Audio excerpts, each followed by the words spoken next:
Number 2, who are you? I'll deal with my dad's family first because they are the strangest group of people you ever knew. If you have any strange characteristics, this is where they would have come from, but I don't think you are a pick on my dad's side at all. There's nothing about you that matches any of those people. My father was one of 6. His father was Charles Pick. He came from Corby in Lincolnshire. He was a ganger. His job was railway building. He had a group of 12, 13 men, and he went all over the country with a gang of men building railway lines. So as a child, my dad never saw him very much. Unfortunately, his dad was a very autocratic Victorian gentleman who was the head of the household, who when he returned took over everything. He'd be there for a week and then vanish again. He would hand over wages to my grandmother and say, there is your bit of money for you, the family and whatever, and he would go out and spend the rest on booze and then disappear again. He was aggressive, he was violent, he was nasty. I remember him quite well. He was quite a big chap, well, being a ganger he would be, with a great big white walrus moustache, and everybody was scared of him, absolutely scared of him. My grandmother, Julia Beanie, obviously some Italian in there somewhere, was tiny woman, about 4'3", 4'4", absolutely worn out and exhausted. When I first knew her, she would only have been mid-50s, 60s, my age. She was already a little old lady who looked about 90. Big black clumpy lace-up shoes, the house apron that was crossed over. She didn't have any attachments in the kitchen, no hot water, just running cold water, so everything was heated on a range.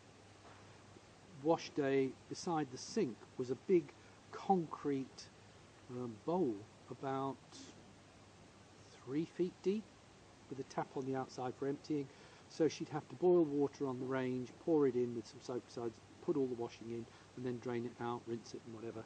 And in the garden was a mangle that when we were there, 5 children suddenly turning up on her door, was our pleasure to mangle all the washing that she would do, so we'd help her do the washing. She was a very religious woman. Her life had been so hard that she had turned to religion. Her aim in life had always been to one day retire to the south coast, Brighton or along, and run a guest house. So whatever money she didn't give to missionary appeals, and most of it went on missionary appeals, which was what eventually turned my father against religion. They stripped her of whatever spare cash she had, went on collecting linens, towels and whatever, ready for this guest house when it was going to be purchased. As you can imagine, it never was. The house we used to visit was about the second house that my dad was brought up in, and it was at 93 Grove Hill Road in Red Hill. Very nice little house on 3 stories. You went in on the ground floor where the bedrooms and the front room was. The front room looked out on the road. It had a phonograph, 78s, and a piano, fireplace. Above the fireplace was the famous Landseer painting Stag at Bay.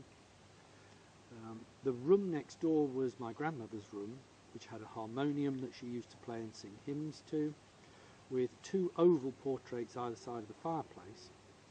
One of her and my father when he was about 4, in a little sailor outfit with long golden ringlets almost down to his waist. She was sitting in a chair, he was just standing at her knee, with resting his elbow on her knee, with these long they came to about here, golden ringlets. Such a pretty little child. You'd never have known it was my dad.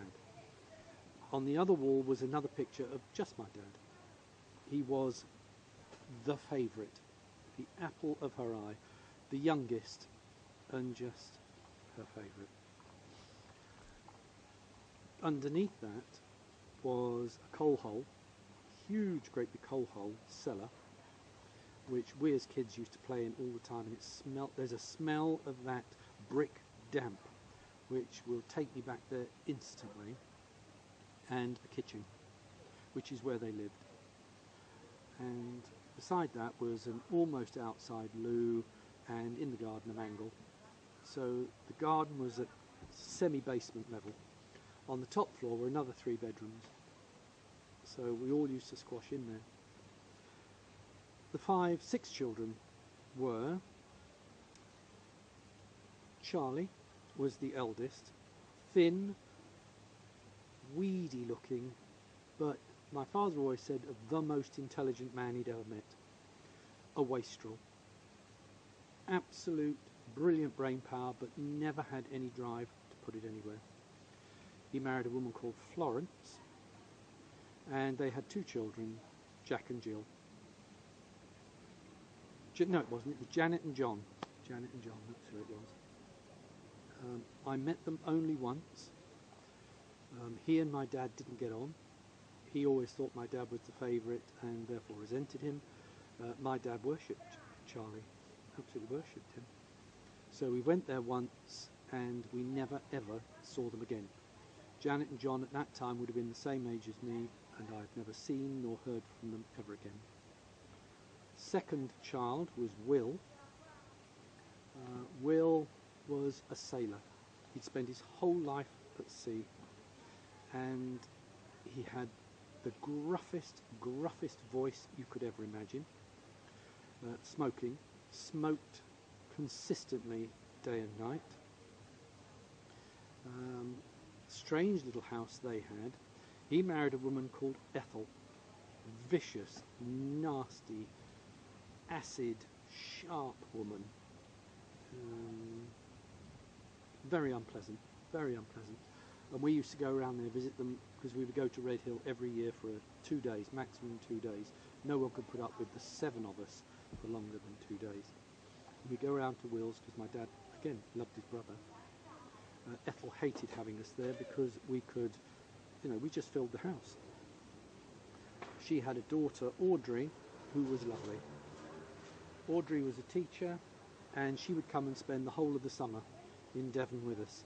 She was older than us. She was a little bit older than Jane, so she would have been about 6 or 7 years older than us.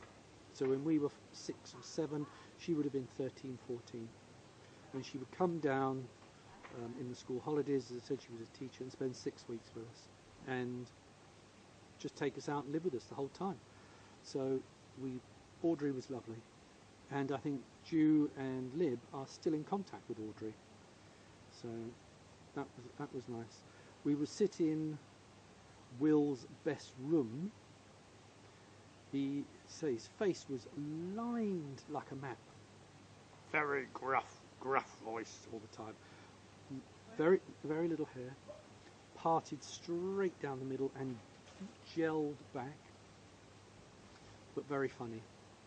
And he worked as a security guard for, I think it was GC or something like that in Red Hill, where there was a big factory estate. But quite a funny man. Then there was Eva, Dad's only sister, that he absolutely adored. Mosquitoes. Sharp, angular, thin. Again, very intelligent. If you get any intelligence, it comes from my dad's side. It does not come from my mum's side. Eva was a secretary, one of the very first, and she worked for the managing director of Marks and Sparks in Baker Street, at their headquarters. She was his PA. So she was very well-to-do, wealthy, a spinster for a long time. When she was in her 40s, she married George Fulcher, and everybody thought he was terribly smart, He was immaculately mannered, from good stock, always wore a suit. Eva was always in tight fitted suits, never casual. Slightly ginger curly hair on top, just as you imagine during the war. She was very, very fashionable for the time. She was the success of the family. But George was a drunk, and he went through every penny that she had. Every penny that she had was spent on George. So later on, when she died, she had nothing. Then there was Ginny and Bertha, the two spinster sisters. Very, very funny, these two. They were, whenever we went up, they were the only two living with my grandmother. The others had all long gone. And Ginny was dark, thin, angular, missing some of her teeth. Bertha was short, fat, round.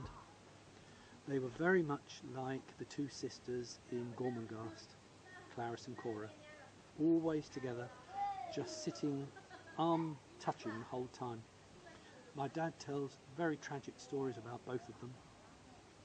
Bertha, who is in fact Lib looks like Bertha. She's the same shape, size and character as Bertha.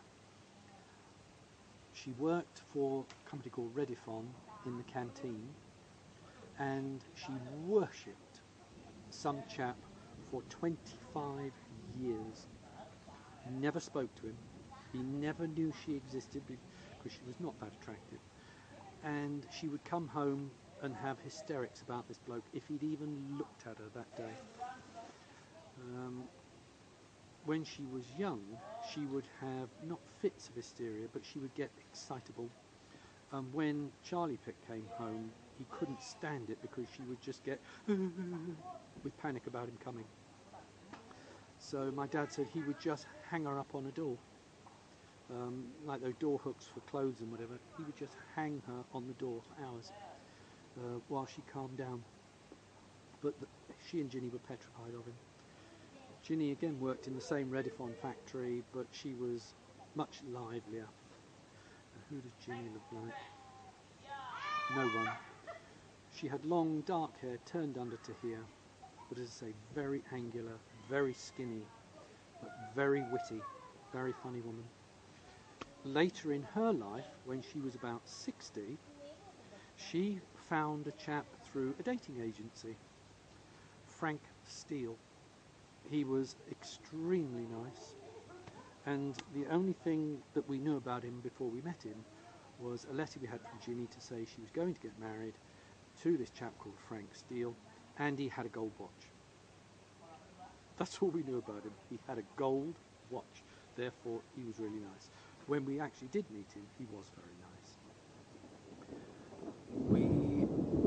I think you actually have met them both. We went to see them once. I think it was a funeral, Eva's funeral. We went to Eva's funeral. By that time, Bertha and Ginny were living in Lancing, in bungalows in Lancing. And we went there. No, it wasn't, because Eva was there as well. So I don't know why we went. Oh, yes, I do. We went to Sybil's funeral. That was Kath's sister's funeral. And on the way, we called in. And you at that time were 18 months old. So you met the three aunts. They thought you were beautiful, as always, because you were the most fantastic looking child, football head, huge great big eyes that just used to stare at people, and you would just go to anybody at all for a cuddle. And of course that's what they liked. You were never one of those children, but always sit on anybody's lap, look at them, cuddle them, and just enchant them. So you met Eva, yeah, you met all three. You won't remember that down in Lancing. So the youngest, of course, was Dad, Benjamin. None of them had more than one name. Julia Beanie thought that having more than one name was excessive for religious purposes. It was vanity and she wasn't going to have it, so they only ever had one name. My dad did not get on with his father at all because of the way he treated his mother. So he left school at 13, 14 and left home. It was his only way out, because by then his dad was getting on and couldn't do the gang quite so much, so was at home more. And he and his dad fought like cat and dog over the treatment of my grandmother. So the only way out was to leave. That's why Eva left. Charlie, well, the story about Charlie is that for at least 2 years, because of this treatment in the home, before he married Florence, he became a tramp and just went all around England as a tramp. So if you have anything in you of wanderlust, of travelling, Charlie never ever settled, couldn't settle. Will never settled after the Navy, having been all around the world, he never settled. Wanderlust is a pick trait, but you'll see it'll come in the other side as well. So Dad went to school, he was very bright, he got to grammar school age, he passed the exams, but there was no money to send him to grammar school, so he had to leave. He left home and went to work for Sainsbury's in Belsize Park, and he and a group of lads lived in Sainsbury's. They were staff quarters above the shop and the staff all lived in. And he had a whale of a time. They were up in Hampstead, they were all over London on their days off. He found that he was very good at it. He was a born shopkeeper. So he rose through the ranks of Sainsbury's very quickly.